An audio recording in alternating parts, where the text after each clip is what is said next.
You can't plan that.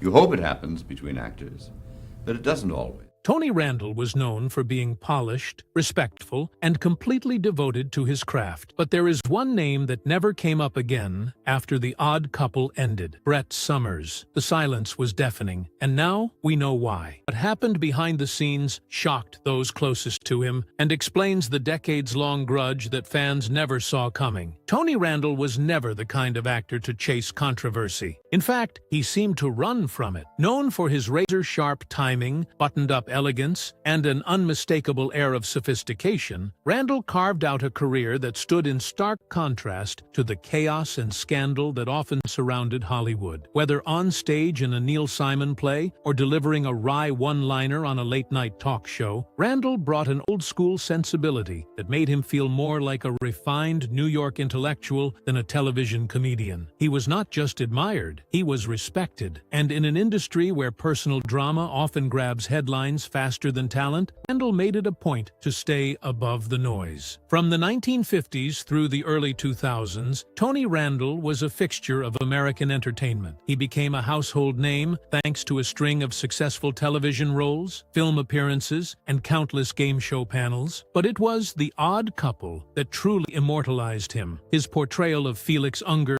the neurotic, neat freak foil to Jack Klugman's gruff Oscar Madison, became iconic. Randall did not just play Felix. He was Felix, or at least that is how fans saw it. The obsessive tidiness, the dramatic flair, the fastidious way of speaking, it was hard to separate the character from the man. And that was part of the appeal. Despite his fame, Randall was deeply private. He avoided tabloids, rarely indulged in gossip, and was known for treating his co-stars and crew with professionalism. He carried himself with the type of composure that made scandal feel almost impossible. Even in the high-pressure world of television, Randall's reputation remained remarkably unblemished. There were no screaming fits on set, no bitter feuds played out in the press, no personal meltdowns exposed to the world. If something bothered him, he kept it behind closed doors. This spotless image made what happened later so baffling. Because when The Odd Couple ended and Randall went on to other projects, fans noticed that one familiar face had quietly vanished from his orbit. Brett Somers, the wisecracking actress who frequently appeared on The Odd Couple and was known for her sharp tongue on shows like Match Game, seemed to be completely erased from Randall's life. No reunions, no interviews together, not even a passing mention. For someone like Randall, who had worked so closely with her for years, to completely sever ties without explanation was not just uncharacteristic, it was chilling. At first, fans chalked it up to a natural drifting apart. Hollywood is full of temporary friendships and on-screen chemistry that fades once the cameras stop rolling. But as the years went on, and Randall stayed consistently silent on the subject, the mystery deepened. People who knew him began to hint that this was not just a matter of growing apart. Something had happened, something that shook Randall enough to erase a person from his life completely. And given how rarely he took offense, whatever it was had to be deeply personal. What made it even more surprising was who Brett Somers was to Randall's world. She was not just a random co-star, she was married to his television partner, Jack Klugman. She had been part of that circle, someone viewers saw laughing and joking with Randall on set and on panel shows. Her presence was practically an extension of the Odd Couple universe. So for Randall to ice her out without a word, that was the first crack in the perfect image. A quiet but unmistakable sign that behind the curtain of calm, something had gone terribly wrong, and that crack would only grow wider as whispers began to circulate. By the time The Odd Couple hit television screens in 1970, Tony Randall and Jack Klugman were already seasoned actors, but this show would cement them as one of the most iconic duos in sitcom history. Randall's portrayal of the neurotic, immaculately clean Felix Unger, alongside Klugman's slobby, no-nonsense Oscar Madison, struck a perfect comedic balance that audiences could not get enough of. Their chemistry felt effortless, and fans quickly believed that the the friendship they saw on screen extended into real life. What many did not realize, though, was how closely that illusion blurred with reality, and how much it would matter later. The show was adapted from Neil Simon's play, but Randall and Klugman brought a unique rhythm to the roles that felt fresh, even as the sitcom formula started to wear thin on other shows. Week after week, they turned something as simple as an argument over vacuuming or a ruined poker night into television gold. Behind the scenes, the two actors developed a close working relationship built on mutual respect. But there was a third presence on set, who, while not always in the spotlight, played a larger role than fans realized: Brett Somers. Brett Somers was more than just a recurring guest on The Odd Couple. She was Jack Klugman's real-life wife, and a well-known television personality in her own right. Her character, Blanche Madison, Oscar's ex-wife, appeared in multiple episodes, often adding an extra layer of tension and comedy. But her involvement with the show extended beyond the script. Somers was a staple on game shows like Match Game, known for her wit, sharp tongue, and unfiltered commentary. She was the kind of person who could dominate a room with a single joke, and she often did. Randall and Somers crossed paths frequently. Not only did they share scenes on The Odd Couple, but they also appeared together on panel shows, talk shows, and even charity events. Publicly, they seemed like a friendly, bickering duo. Randall playing the straight man to Somers' wild card. Their back-and-forth banter delighted audiences. She teased him about being uptight. He rolled his eyes and shot back with dry humor. It was an act that seemed harmless until it was not. While cameras captured playful sparring, insiders started to notice a shift. Off-screen, the warmth between Randall and Somers began to cool. Crew members recalled that Randall, typically generous and gracious with co-stars, would grow distant when Somers was around. At first, it was subtle: skipped after-show dinners, shorter conversations, and less eye contact during rehearsal. But over time, it became clear that the relationship was strained, and no one knew exactly why. What made things more complicated was Somers' unique position. Because she was married to Klugman, she occupied a space that blurred professional and personal boundaries. Her presence on set was not just as an actress, it was as the spouse of Randall's closest co-star. That meant she was privy to behind-the-scenes dynamics, private conversations, and cast camaraderie that few others were allowed into. When someone that close starts turning cold, it does not just feel like distance, it feels like betrayal. The tension did not make headlines at the time. Back then, Hollywood operated under an unspoken code of silence. Problems were handled quietly, and stars were expected to keep their grievances out of the press. Randall, ever the gentleman, never said a word publicly. Somers, on the other hand, had a different style. Her humor had bite, and although most of her remarks were brushed off as jokes, some began to wonder if her public jabs were masking something deeper, something Randall could no longer laugh off. What looked like a comedic partnership to the audience may have been quietly unraveling behind the scenes. And while fans kept tuning in for more Felix and Oscar antics, something far more personal was boiling just beneath the surface. It all built up to one moment, a moment that would push Tony Randall to his limit and mark the end of a friendship he had never publicly acknowledged in the first place. In the world of 1970s television, roasts were a brutal kind of comedy blood sport. The Friars Club roast, in particular, were infamous for crossing the line, because there was no line. Nothing was off limits, no insult too personal, no story too sacred. For most comedians, it was all part of the game. But for Tony Randall, that game ended the night Brett Somers took the mic. The roast in question has become something of a legend, hard to find in full, whispered about in memoirs and green rooms, but never aired in its entirety. It was supposed to be a light-hearted tribute to the Odd Couple era, filled with inside jokes and affectionate barbs. Randall, ever the professional, was in attendance. He had likely braced himself for a few jabs at his prim and proper screen persona. What he did not expect was betrayal dressed as humor. When Brett Somers stepped up, the tone shifted. She was known for her razor wit and whiskey-drenched voice, and the crowd was ready for fireworks. But what followed was more than comedy. It was exposure. Somers began recounting stories from the Odd Couple set, but these were not harmless anecdotes. According to those in the room, she spoke about Randall's insecurities as an actor, mocking his obsessive rehearsing, his need for control, and his tendency to redo scenes long after everyone else was satisfied. satisfied. She painted him as neurotic, not just on screen, but in real life, obsessed with how he was perceived, constantly second-guessing himself, even breaking down privately when scenes did not land perfectly. For someone as reserved and image-conscious as Randall, hearing those stories in public must have felt like having the curtain ripped off mid-performance. The room laughed, but Randall did not. Worse still, Summers allegedly made offhand comments that cut deeper than professional ribbing. She joked about Randall's personal life, something he fiercely protected. Whether it was intentional or not, her roast had stepped far beyond industry banter and into deeply personal territory. Friends sitting near Randall said his face froze. Others claimed he walked out before the roast ended. The man who had built a career on composure looked shell-shocked. Those who knew Randall best said the roast changed everything. He was not one to lash out or create scenes, but he did believe in boundaries. And for him, Summers had crossed one too many. That night became the turning point, the moment he made a silent, irreversible decision. He would not confront her, he would not respond publicly, but he would never speak to her again. It was not just about the roast. That was simply the final blow in a series of frustrations Randall had quietly tolerated for years. Her on-air jabs, her unpredictable behavior, and her growing habit of turning private moments into public jokes. It all added up, but the roast turned private humiliation into public spectacle, and that was something Randall could not forgive. Industry insiders who had attended the event were stunned. Most assumed Randall would brush it off, laugh along, as so many had before him, but they underestimated just how deeply he valued his privacy. To him, acting was sacred, his image carefully curated, his dignity non-negotiable. And in one night, with a few jokes, Brett Summers had shattered all of that in front of their peers. After the roast, Randall withdrew from any projects or appearances involving Summers. Invitations declined, requests ignored, events skipped. There was no statement, no explanation, just a growing wall of silence. And while Summers continued to joke about her time on The Odd Couple, Randall never mentioned her again. To the public, it seemed like nothing had happened, but to those who had been in that room, the message was clear. She had gone too far, and as the years went on, that silence became louder than any headline. After the roast, Tony Randall did what he always did. He kept it quiet. But behind the scenes, everything changed. Brett Summers, once a recurring figure in his professional circle, vanished completely from his orbit. There were no more joint appearances, no backstage photos, and no collaborative projects. The man known for his composure simply shut the door and never opened it again. To most people, Randall's silence looked like nothing at all. He never addressed what happened, never hinted at any grudge. But to those close to him, the shift was impossible to ignore. Industry insiders noted how he began turning down interviews if Summers was involved, avoiding events she might attend, and even declining tributes that mentioned her name. He did not rage. He just disappeared from her world. Randall's approach was strategic. By refusing to acknowledge the incident, he denied it further power. But make no mistake, it was not forgiveness. It was control. He chose silence as a form of retaliation, removing Summers from his professional narrative altogether. For someone as calculated and image-conscious as Randall, that kind of erasure spoke volumes. Brett Summers, for her part, never apologized publicly. In fact, she continued joking about the roast and her time on The Odd Couple as if nothing had happened. But Randall never joined in. Even during interviews where their shared history came up, he sidestepped any mention of her. It was as if she had been edited out of the story entirely. And that made fans curious. Why had these two performers, who shared such electric chemistry on screen, never reunited? Why were there no nostalgic interviews, no mutual tributes, no photo ops decades later? The silence grew louder with time, becoming a mystery fans could not explain, until now. Because Randall's silence was not absence. It was intentional, and it sent a clear message to anyone paying close enough attention. While Tony Randall remained silent publicly, those in his inner circle began to speak more freely over the years. Quiet conversations with friends, off-the-record remarks to journalists, and anecdotes from former colleagues all began to piece together a different story. One that confirmed the grudge was real and deeply personal. According to people who worked closely with Randall, the roast was not an isolated incident. It was the final spark in a long, simmering tension that had been building for years. Brett Summers, known for her sharp wit and no-filter humor, had a habit of crossing lines. What she saw as jokes, Randall often saw as digs, remarks that chipped away at his privacy, professionalism, and dignity. One longtime friend recalled Randall saying that Summers made the personal feel performative. She had a way of turning private quirks into punchlines, and even when the cameras were off, the jokes did not stop. He reportedly felt like she used their shared moments for material, without ever considering how deeply those words could cut. And for a man like Randall, who prided himself on controlling his image and carefully managing how much of himself he gave to the public, that kind of exposure felt like a betrayal. Another colleague described how Randall became guarded whenever Summers was in the room. He would speak less, retreat more, and make polite exits as soon as filming wrapped. It was not dramatic, but it was unmistakable. He was pulling away. According to them, his trust in her had been eroded piece by piece, until there was nothing left to salvage. Some speculated that the tension was rooted not just in personality clashes, but in competing values. Randall was meticulous, disciplined, and deeply serious about the craft of acting. Summers, on the other hand, thrived in the chaos of live television and unscripted comedy. She loved to shock, to provoke. That contrast made their on-screen interactions dynamic, but off-screen, it created friction that never fully resolved. Others pointed out the awkward triangle at play. As Jack Klugman's wife, Summers was deeply embedded in Randall's world. He could not simply walk away without also distancing himself from Klugman, his longtime friend and collaborator. That may be why Randall tolerated so much for so long, until the roast gave him the excuse he needed to cut ties for good. Interestingly, Klugman never publicly commented on the rift. Whether out of loyalty to both parties or discomfort with the situation, he stayed neutral. But even that silence added to the mystery. It suggested that whatever had happened was serious enough to remain unresolved, even among friends. Over time, as retrospectives and documentaries looked back on the odd couple, more people began to notice the absence. Why was Brett Summers not included in reunions? Why did Randall, always so gracious with former co-stars, avoid even mentioning her? It was a deliberate omission, one that fans could not explain until those close to him began confirming what had long been suspected. Randall never lashed out, never held a press conference, never aired grievances, but those who knew him understood that his silence was the message. The more Summers joked about their past, the more he buried it, and with each passing year, the distance between them grew until it was no longer just emotional, it was historical. Their story became a cautionary tale in the entertainment world, a reminder that not every feud explodes in public. Some unfold slowly, quietly, with no dramatic blowout, just a deep private decision never to let someone back in. And once Randall made that decision, he never looked back. When Tony Randall passed away in 2004, tributes poured in from across the entertainment world. Co-stars, directors, and friends celebrated his brilliance, his elegance, and his deep love for the theater. But one name was conspicuously quiet in the coverage: Brett Summers. She offered a brief, respectful comment through a representative, calling Randall a one-of-a-kind performer. But it was vague, lacking the warmth and detail that usually come from a shared history. And just like that,